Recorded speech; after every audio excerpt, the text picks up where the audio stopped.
बेनीपट्टी थाना क्षेत्र के बिरौली गांव में धार्मिक आस्था का केंद्र राम मंदिर में बीती रात चोरी की घटना हुई है। चोरों ने मंदिर में प्रवेश कर भगवान श्री राम, लक्ष्मण और माता सीता के मूर्ति पर रखे सभी जेवरात गायब कर दिया है।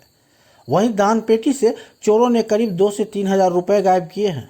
मंदिर के आगे का रोशनदान टूटा होने के कारण आशंका जताई जा रही है कि चोरों ने गैंग में बच्चे को शामिल किया था, चूंकि रोशनदान में सिर्फ बच्चा ही प्रवेश कर सकता है।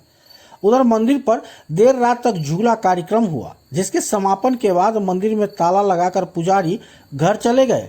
सुबह होने पर जब मंदिर पहुंचे और मंदिर के सामने का रोशनदान टूटा देखा तो चोरी की सूचना ग्रामीणों को दी, जिसके बाद स्थानीय लोगों ने इसकी सूचना बेनीपट्टी के थाना के डायल 112 की पुलिस टीम को दी।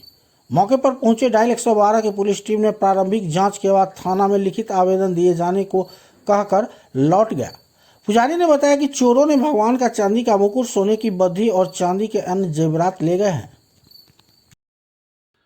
ये कौन सा स्थल है? यह राम का मंदिर है। कहाँ, कौन गांव? तोत पंचायत बिरौली। हाँ, क्या रात में यहाँ चोरी हुई थी? रात में चोरी हुआ है। क्या सब ले गया? एक जोड़ा सोना चांदी के ले गया है, कान मुका सीता जी का। हम्म, एक जोड़ा ले गया है कि कहे छे बद्धी और 2टा मुकुट राम के सीता को। वो सब सोना का था? ये सब चांदी का था। चांदी का मुकुट चांदी का था। हाँ, सोने का सोना का बद्धी था। बद्धी था। और बाजार लगते हैं ना, कोई बाजार का जब 2 पैसा 5 पैसा जे आते हैं ना, इस बक्सा में इसको ताला तोड़ के ले गया। इसको ताला तोड़ के, ये ताला टूटा हुआ है, इसी बक्सा में इनको पेटी है। ये खर्चा होता है, जिसको खोल कर यह ताला टूटा हुआ है।